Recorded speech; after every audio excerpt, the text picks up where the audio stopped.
আমার আজকের রেসিপি হলো খুরমা বা মুরালি, যেটা বানিয়ে আপনারা বছর জুড়ে সংরক্ষণ করতে পারবেন। এতটাই মুচমুচে কুরকুরে এই মুরালিগুলো, বাচ্চা থেকে বড় সবাই অনেক বেশি পছন্দ করবে। বাই দ্য ওয়ে, আমি জানি তো নেই, আপনারা দেখছেন এসএস কুকস কর্নার বিডি। আমার রেসিপিগুলো যদি আপনাদের কাছে একটু ভালো লেগে থাকে তাহলে অবশ্যই সাবস্ক্রাইব করে পাশেই থাকবেন আর কমেন্টস করে জানিয়ে যাবেন আপনাদের মূল্যবান মতামত। আমার রেসিপিগুলো আপনাদের কাছে কেমন লাগে। আজকের এই খুরমা বা মুরালিটি তৈরি করার জন্য আমি এখানে নিয়েছি 1 কাপ ময়দা। এই 1 কাপ ময়দার সাথে আমি অ্যাড করে দিলাম 2 টেবিল চামচ রান্নার রেগুলার তেল, সাথে অ্যাড করে দিলাম আধা চা চামচ লবণ। এই লবণ, ময়দা আর তেল খুব ভালোভাবে একসাথে মিশিয়ে নিচ্ছি। তার মধ্যে আমি অ্যাড করে দিচ্ছি আধা কাপ নর্মাল পানি। এই 1 কাপ ময়দার জন্য আমার এখানে আধা কাপ পানি লেগেছে।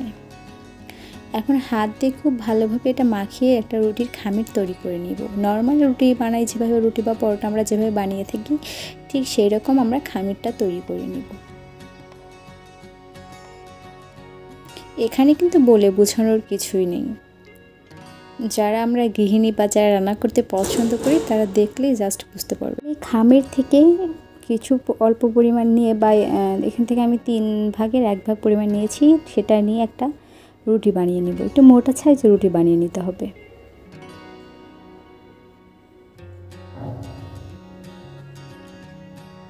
এর থেকে কিন্তু বড় রুটি করা যাবে না, তাহলে কিন্তু এটা পাতলা হয়ে যাবে। আর যদি আপনারা বড় রুটি করতে চান তাহলে এখানে আটার পরিমাণটা, ময়দার মিশ্রণের পরিমাণটাও বেশি নিতে হবে। এবং নাইফ দিয়ে আমি চিকন চিকন করে এটা কেটে নিলাম।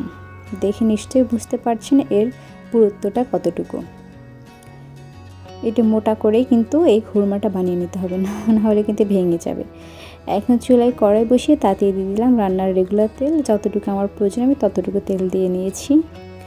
এখন এই খুরমার যে আমি বানিয়ে রেখেছিলাম আটা দিয়ে, ময়দা দিয়ে, সেটা আমি এর মধ্যে দিয়ে দিচ্ছি। একদম লো হিটে এটা ভেজে নিতে হবে। একদম হাই হিটে যদি ভাজেন তাহলে কিন্তু খুব তাড়াতাড়ি এটা ফ্রাই হয়ে যাবে, আর এটা ক্রিস্পিও হবে না, অনেক বেশি শক্ত হয়ে যাবে। মোটামুটি 8 থেকে 10 মিনিট মতো এটা ভেজে নিয়েছি আমি। এই পর্যায়ে যখন এইরকম কালার চলে আসবে তখন আমি এটা উঠিয়ে নিচ্ছি। এর থেকে বেশি গাঢ় করে কিন্তু ভাজা যাবে না, তাহলে যখন আমরা চিনি শিরায় দেব তখন এটা আরও বেশি শক্ত হয়ে যাবে। এই যে দেখতে পাচ্ছেন আমি এগুলো ভেজে নিয়েছি, আর এতটাই ক্রিস্পি হয়েছে আসলে বলে বোঝানোর মতো না।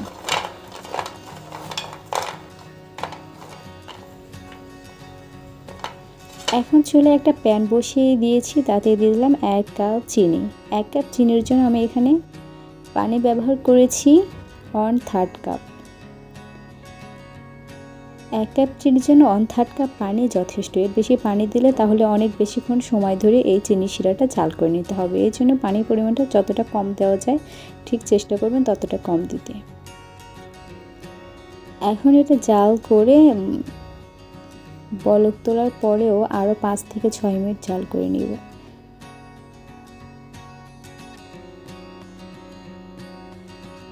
যখন এটা আঠালো ভাব বা আঠালোর থেকে আরেকটু গাঢ় হয়ে আসবে তখন আমি এর মধ্যে অ্যাড করে দিব সেই ভেজে রাখা নিমকিগুলো। এখন এই পর্যায়েটা কিন্তু নিমকি রয়ে গেছে, এখনও খুরমা হয়নি। যখন আমি চিনি শিরায় দিয়ে একদম চিনি শিরার সাথে খুব ভালোভাবে মাখিয়ে বা মাখো করে নেব তখন এটা খুরমা বা মুরালি হয়ে যাবে। এখন এই নিমকিগুলো এর মধ্যে দিয়ে দিচ্ছি। এই পর্যায়ে কিন্তু নাড়াটা একদমই বন্ধ করা যাবে না, অনবরত নেড়ে চেড়ে এই যে চিনির শিরাটা আছে সেটা শুকিয়ে নিতে হবে। এই যে দেখতে পাচ্ছেন নাড়তে নাড়তে কিন্তু একদম হুবহু খুরমা ভাবটা চলে আসতেছে। মাশাআল্লাহ, এটা দেখতে অনেকটা সুন্দর লাগছে। এই যে আমাদের ফাইনাল অ্যান্ড পারফেক্ট লুক কিন্তু এটা খুরমার। দেখে নিশ্চয়ই বুঝতে পারছেন এটা একদম পারফেক্ট খুরমা হয়েছে।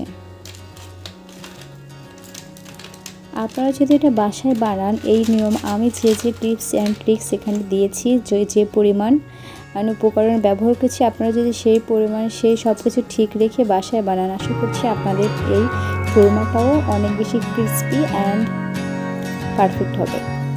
একটা এয়ারটাইট বক্সে ভরে এটা আপনারা সংরক্ষণ করতে পারবেন প্রায় 6 থেকে 7 মাসের মতো।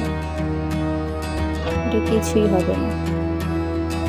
আরও ভালো রাখতে চাইলে, বেশি দিন সময় রাখতে চাইলে আপনি এটা নর্মাল ফ্রিজে রেখেও সংরক্ষণ করতে পারেন। So enough for today. Allah Hafiz.